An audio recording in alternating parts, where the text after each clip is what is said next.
আপনারা যদি অসহযোগিতা অব্যাহত রাখেন, এই সচিবালয়ের কর্মকর্তা কর্মচারীদের বিকল্প আমরা এই জনগণ খুঁজে নিব। বিশ্ববিদ্যালয় পাশ করা হাজার হাজার অসংখ্য বেকার, দক্ষ বেকার রয়েছে, প্রয়োজনে তারা আপনাদের স্থলাভিষিক্ত হবে।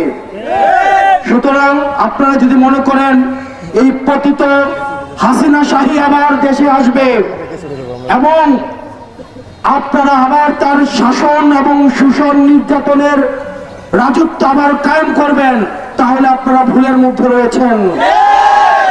এই জুলুম আর বাংলাদেশে কোনোদিন ফিরবে না। বাংলার আকাশে আর কোনোদিন জুলুম লেখা হবে না।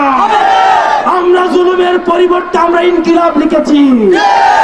সুতরাং এখন যারা ষড়যন্ত্র করছেন আপনাদেরকে হুঁশিয়ার করে দিচ্ছি, আপনারা জনতার কাতারে নেমে এসে এই অন্তর্বর্তীকালীন সরকারকে সহায়তা করার মধ্য দিয়ে বিচার, সংস্কার এবং নির্বাচনের দিকে এগিয়ে যান।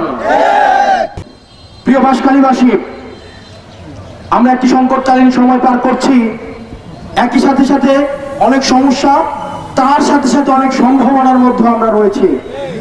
আমাদের সম্ভাবনাগুলোকে আমার ফোকাস করতে হবে।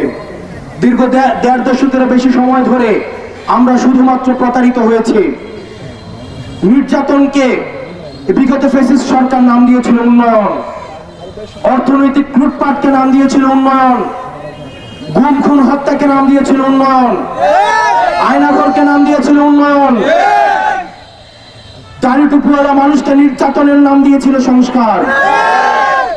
ধর্মীয় বিভেদ সৃষ্টি করে আমাদের দেশে অসাম্প্রদায়িক দেশ করার চক্রান্ত বারবার করা হয়েছে। আমরা যারা দেশপ্রেমিক, আপনারা যারা নাগরিক হয়েছেন, আপনাদের কাছে আহ্বান জানাবো, আমাদের দেশে সাম্প্রদায়িক সম্প্রীতির মাধ্যমে একটি সুখী সমৃদ্ধ বাংলাদেশ গড়ে তুলতে হবে।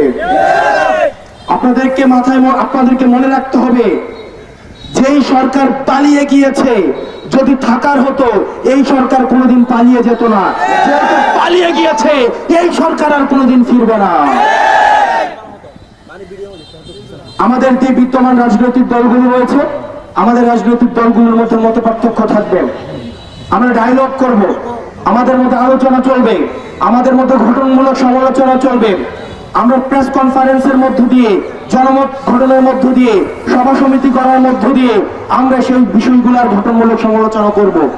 কিন্তু আমরা দেখতে পাচ্ছি বিভিন্ন রাজনৈতিক পক্ষকে একটা পক্ষের বিপক্ষে আরেকটা পক্ষকে দাঁড় করিয়ে দেওয়ার একটা ষড়যন্ত্র